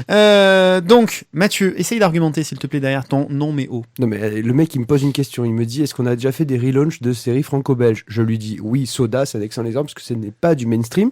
Oui. Et là il me dit ouais mais peut-être qu'on aurait pu l'appeler sur un autre nom et ça aurait pas été Soda. Eh bien, Je trouve que là l'argumentaire, excuse-moi mais c'est allons bidon, donc quoi. un peu plus loin. Quel est l'intérêt de garder le même nom si c'est un relaunch dans une époque différente? Qu'est-ce qu'on a gardé en fait de l'œuvre originale? Bah Soda, t'as gardé l'inspecteur. Le personnage c'est le même. Et si tu l'appelles Taggart ou Derrick, est-ce que ça change quelque chose? Ben non, parce qu'ils ont pas le même vécu. Un Taggart ou un Derrick ou un inspecteur Harry, ils ont pas le même physique, ils ont pas la même façon de se comporter. C'est pas le même personnage. Donc, je te pousse encore un peu plus loin. Quel est l'intérêt pour l'auteur et in fine pour le lecteur de conserver ce personnage-là? Est-ce que c'est simplement gagner du coup du temps dans la création du background du personnage pour que le lecteur soit tout de suite immergé? Est-ce que c'est pour que le lecteur, vu que c'est pas du mainstream, il n'y en a quand même pas des masses non plus, connaisse le personnage et y soit attaché? Quand tu prends un Lucky Luke, Merton y est à fond dessus. Tu prends un Boulet Bill, ça reste quand même très connu. C'est Véron qui est dessus, je crois, maintenant. Tu es sur des personnages qui ont une valeur d'attachement forte parce que tu les as lus dans l'enfance. Sur des personnages comme ce que tu prends dans Soda, comme exemple. Wana il est en train de se fissurer parce que là il sent qu'il s'est fait démonter par Tizak. Il n'y a pas d'attachement au personnage. Donc finalement, quel est l'intérêt pour l'auteur, pour la maison d'édition, de conserver cette licence-là, voire l'avoir achetée pour faire une suite? Alors, en fait, je vais te le dire, hein, ils ont réussi à Il t'a déchiré. Comme ça. Voilà. il jette ses voilà, il écouteurs. jette ses Voilà. écouteurs Et et il il n'entend s'en plus va. Merton. Voilà. Merde, je t'entends toujours, toi. Et ouais, voilà, raté. Et le seul que t'entends plus, c'est Merton. Donc, en gros, non, après, là, il y a une explication qu'ils ont réussi à garder, justement, le fait que ça reste un Soda, et ça a été plutôt bien fait sur le coup. C'est que un des points qui reste important, c'est la double identité du personnage principal. Jette le micro. Mic drop. Non, tu vois, c'est que l'identité du personnage qui essaye de préserver sa grand-mère reste au cœur de l'intrigue. Et ça a toujours été le fil rouge. Oui, alors parce qu'il faut quand même juste préciser pourquoi on parle de la grand-mère. C'est parce que pour la grand-mère de Soda, elle pense qu'il est toujours Pasteur. pasteur. Alors en fait, non, il est flic. Mais elle, voilà, c'est un métier dangereux, donc il faut qu'il soit pasteur. Et donc, non, je trouve qu'ils l'ont fait intelligemment. Mais effectivement, si le sujet, c'était de traiter des séquelles du 11 septembre, il aurait pu le faire dans une autre série. Il a eu l'idée de l'utiliser dans sa série parce qu'il a trouvé un angle d'approche qui s'y prêtait. Il y a ça aussi. Alors, je vais avancer à autre chose. Est-ce que c'est pas pour la zone de confort du scénariste et du dessinateur, qui a déjà un caractère design, qui a déjà son coup de crayon et qui va gagner beaucoup de temps Il par a changé de rapport à ça. dessinateur en cours de route. Donc bon, au niveau du confort, autant te dire que le gars qui arrive derrière, il doit pas être très à l'aise parce qu'il doit prendre la suite de Gazzotti. Autant te dire que Le costume est large, quoi. ouais, super. Allez. Grand costume, mais tu as déjà les bases qui sont données. Et tu faisais quoi avant? Moi, j'étais assistant sur. Bon, j'ai des assistants de Jean-Ry. Donc c'est pas mal, hein. Mais bon, voilà. Donc c'est vrai que voilà. Enfin voilà, je voulais juste poser ces questions-là sur le reboot. Moi, j'ai envie l'intérêt, de dire pourquoi, que ces questions-là, à mon avis, c'est aussi vieux que la fanfiction ou que ce genre de choses, quoi. Tu vois, c'est la même chose. C'est un moment, on se dit, tiens, pourquoi pas mettre ce personnage dans telle situation, ce personnage dans tel truc, etc. Et on relance. En plus, on sait que du coup, il y a des gens qui vont un peu suivre parce que c'est un personnage qu'ils connaissent et que du coup, par curiosité, ça peut attirer des gens, etc. C'est que du bonus, quoi. Bon, moi j'ai envie de voir Michael Knight dans K2000 à Angoulême pour élucider les différentes énigmes et polémiques autour du festival. Non, Fois il que tu auras pourra David pas. Hasselhoff. Il pourra pas parce que les rues d'Angoulême sont piétonnes. Et K2000 ne pourra pas c'est passer. vrai. Oh merde. Mais il discutera avec Kit, mais que par sa montre. Du coup, franchement, pour les producteurs, ça fait un truc de moins. Tu n'as pas besoin d'avoir la voiture et encore moins qu'elle roule. Placement de produit sur l'Apple Watch. Placement de produit sur ta Mega Watch. Tu peux pas prendre Apple, il faut encore payer une licence, ça va te coûter Ouais, trop puis cher. ça va être blanc et ça va pas être joli avec des trucs rouges qui bougent. Non, il y aura une cerise ou une poire. Tu prends une Android croquée. Wear, tu fais ce que tu veux avec. Voilà, bref, messieurs les producteurs, je vous ai donné une petite idée. Bon. Merci à vous. Bravo, Tizak, t'as démonté. Ouais, yes, papa. Merci à vous, en tout cas, tous, pour cette bonne émission. On a quand même bien rigolé. Merci Merton. Merci, Merton. Merci Reviens à quand vous, tu veux. c'était cool. Tu Ça faisait longtemps. reviens quand tu veux. Voilà. Enfin, tu n'écoutes pas le dictateur qui essaye de te réfréner sur nos chats endiablés. Voilà, c'est open bar. Tu viens quand tu veux. Dès que tu as un truc à dire, tu nous le dis.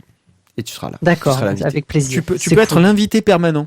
Et si tu veux venir faire un petit saut par chez nous dans le sud, bon, peut-être pas tout de suite, parce qu'il fait pas encore très beau, mais quand tu veux aussi. Écoute, avec plaisir. Voilà, et puis c'est valable, vous pouvez tous venir chez Pyric, n'importe quel auditeur, c'est open bar. Oh, ils sont super sympas. Je sais que j'ai quelques pièces chez moi, mais quand même. Bon, coup de bol, on n'a pas tant d'auditeurs que ça. Fou, je devrais C'est- pouvoir, écoutez, je le devrais pouvoir château. loger tout le monde. N'hésitez pas. Le château. Le château, c'est ça. Ah putain, c'est la Star Academy. C'est la Star Academy, c'est le château. Waouh, la BD Academy. Oh mon dieu. Ouais, Oh, ça va être quelle bon. La Bon, nouvelle allez. télé-réalité du podcast BD. Ouais. Bon, allez, messieurs, dames, sur ce, Merci On à vous. vous- N'hésitez pas surtout à laisser plein de commentaires sur la Voilà, voix des bulles pour exactement. Tizak, parce qu'il en a besoin, sinon du coup il n'a plus de chair fraîche. Et puis voilà. À bientôt. Ciao, bye bye. écrivez-nous vite. Anyways, how did that stop? So feeling all fact up. Bloody blood, hurry up. And he goes, hey, whoa. A Chinese throws out buttocks. Kicks and throws, hands off. Stupid bitch, back off. And he's switching up. She's disconnected. Vanished, vanished. Bubbled up in the bubble.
catching up. Can't switch and shoot.